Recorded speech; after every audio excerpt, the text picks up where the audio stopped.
Wahoo! Hello! Wahoo!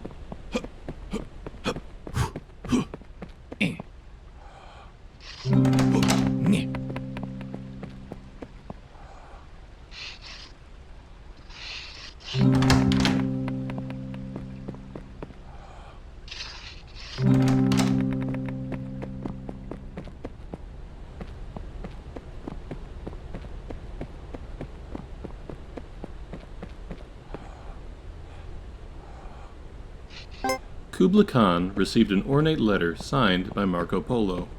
In Madrid, city of lost things, no item remains where it was set.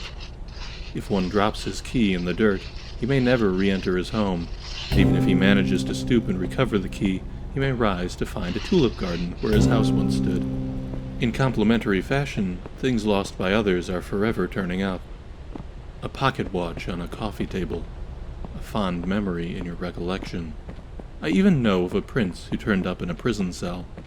When he appealed to the guards for his release, he failed to find the crown on his head, and when he was asked his name, he searched his thoughts, but could not find it. Indeed, the only hope now for the release of this prince of Spain is for you to send back 300 ducats for his release. Of course, he will reward you handsomely once he is out. Yours truly, Marco. Kubla Khan cocked an eyebrow and declared before his court, "Hey everyone, looks like we're about to get ripped off by the guy who traded gold for paper." The court erupted in booming laughter. Italo Calvino, Invisible Cities 2, this time it's visible.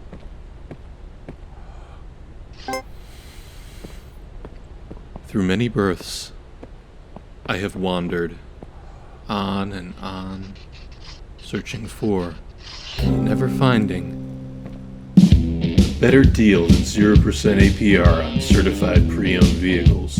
For trucks tougher than a drunk Marine, come to Mike's Pre-Owned, where we do the things that get things done.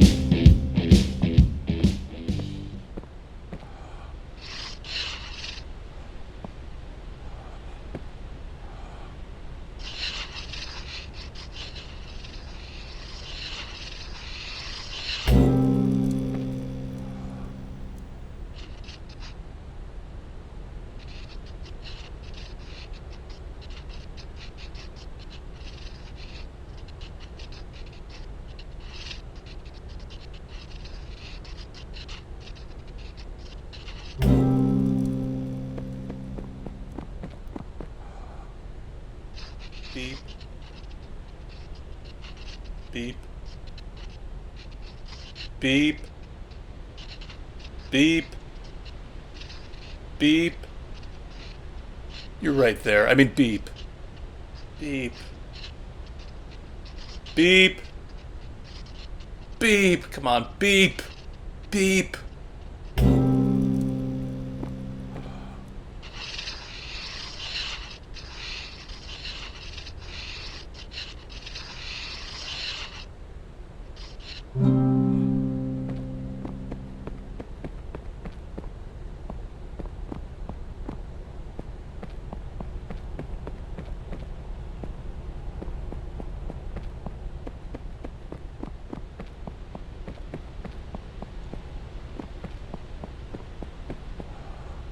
You can do it.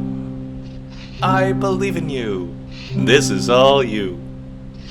Yeah, there's a trick to it, but you've got it. Yeah, maybe, you can do it.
That's very original.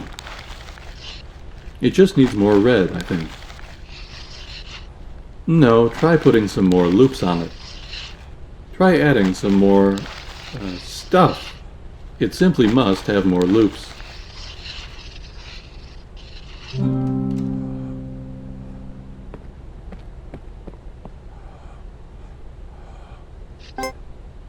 Imagine gravity is fractal, because light is just a wave and gravity is just a wave. So imagine there's a big piece of glass that splits up gravity like a prism, so that there's like blue gravity and yellow gravity, and then somebody gets hit by the red gravity, and it makes them super heavy, so they have super strength, but like they're also really slow. And another guy gets hit by microwave gravity, so he's trying to zap everybody, and just when he's about to zap the main guy, we see a lady come out, and she turns out to be Ultraviolet Girl, and she has super speed, so she beats him. And it, like, also gave her giant cans. Thomas Pynchon, Gravity's Rainbow.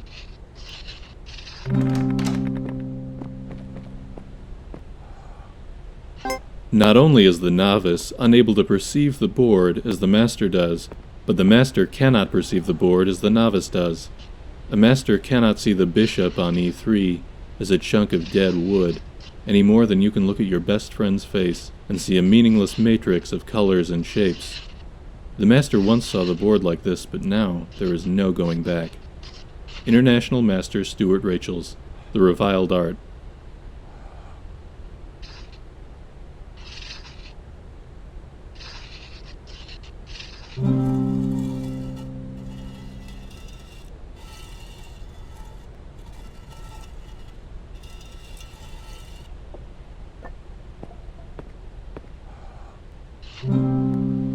You can only get good at chess if you love the game. Grandmaster Bobby Fischer. I hate chess. I hate chess. I hate chess. World Champion Bobby Fischer.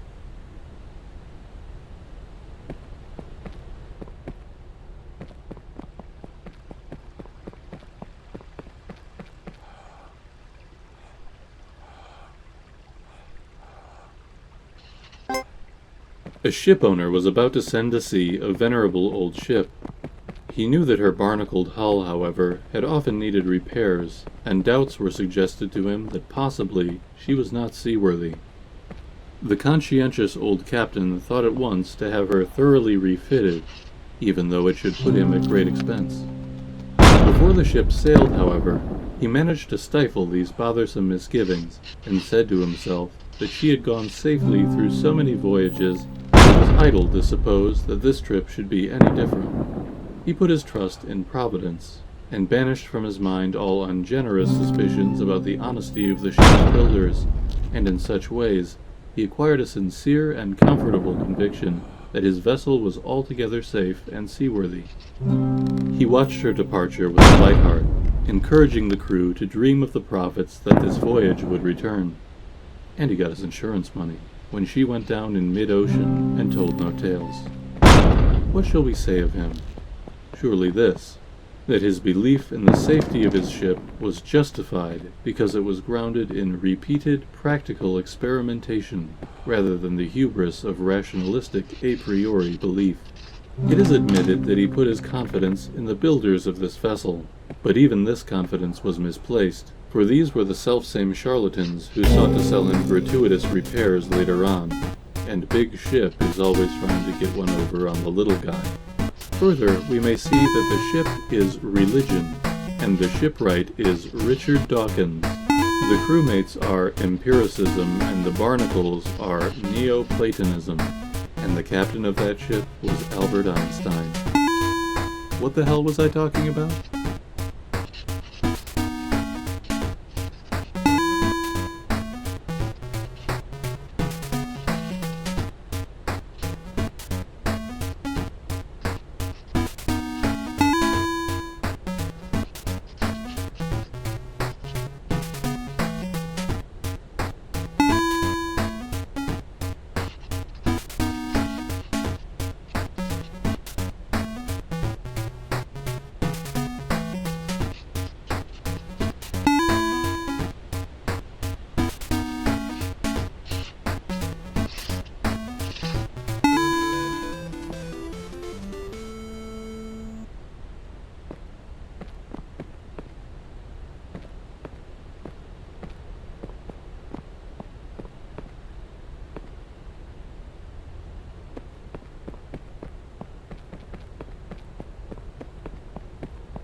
Go on, get... Don't look at me. Can you hear me? I'm nothing but a rusty chunk of steel. All right. I'll tell you my story.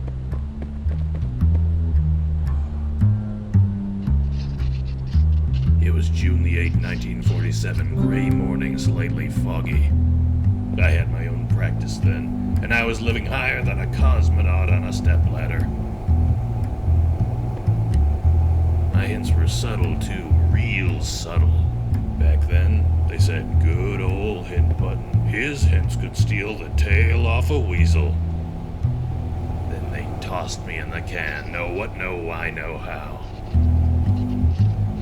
Those were the mean times, when all the common sense in the world won't make a nickel to buy you a black coffee.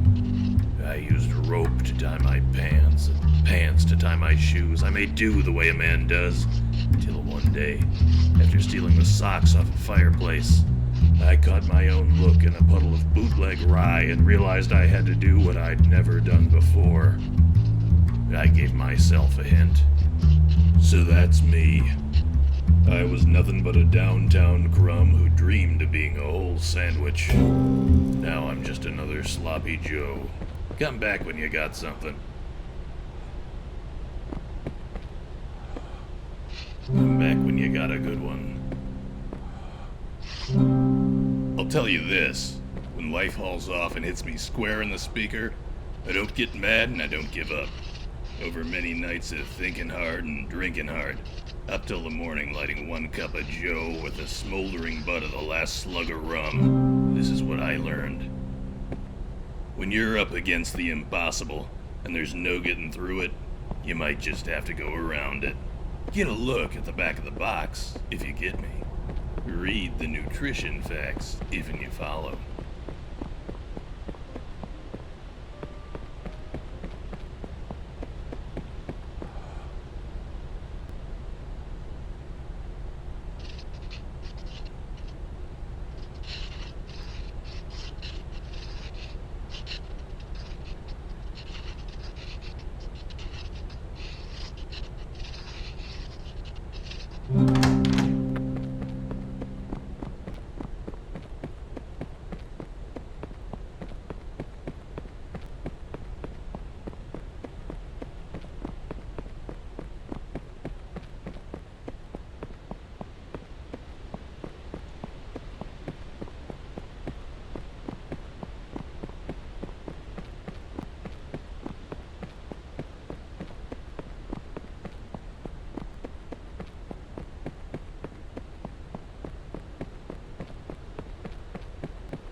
Wahoo!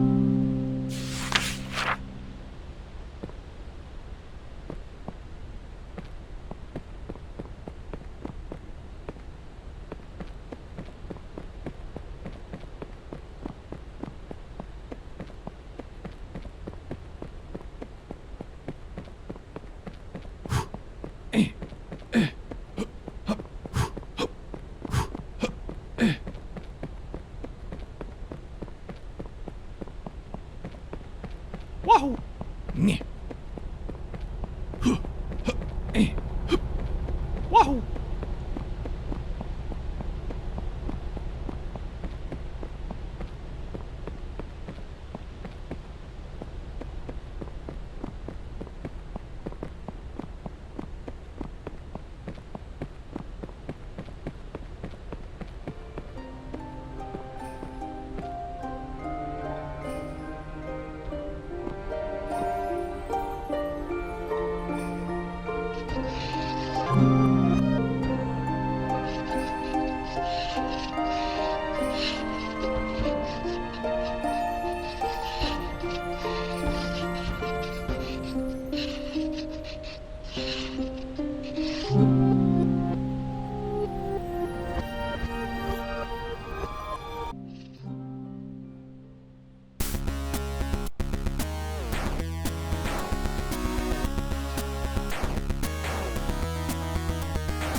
Oh, God. Why did I do that?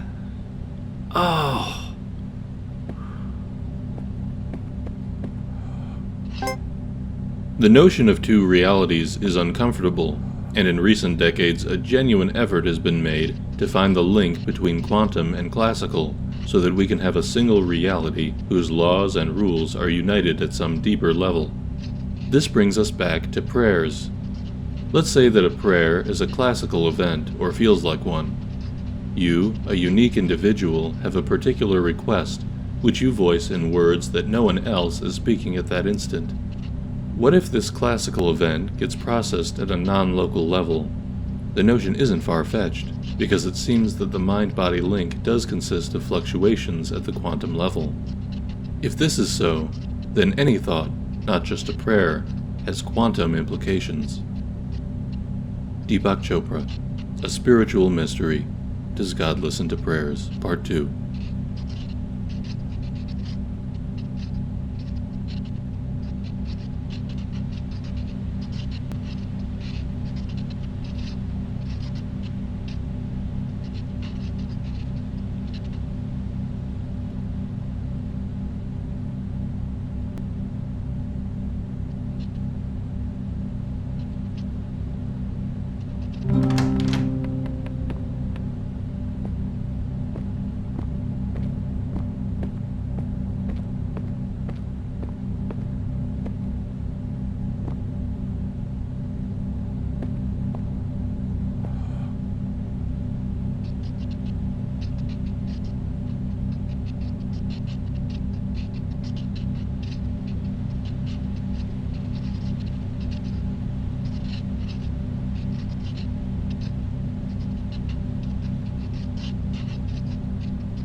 The Obelisk of Knowledge. The Obelisk of Knowledge. Still on Wixelite.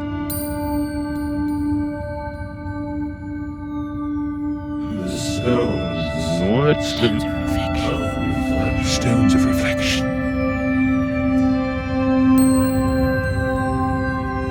Oh wait, it's a giant cop.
Jeez, dude, I was in a coma the whole time.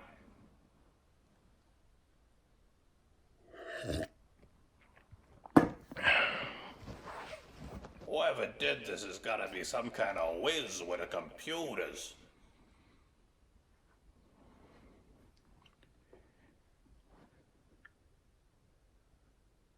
Good stack of pennies.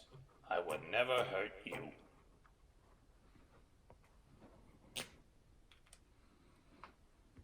Let's see. Easy one.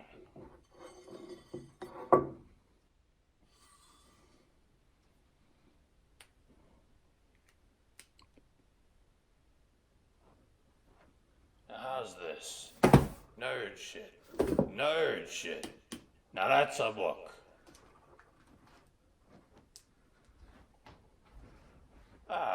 One more puzzle before retirement.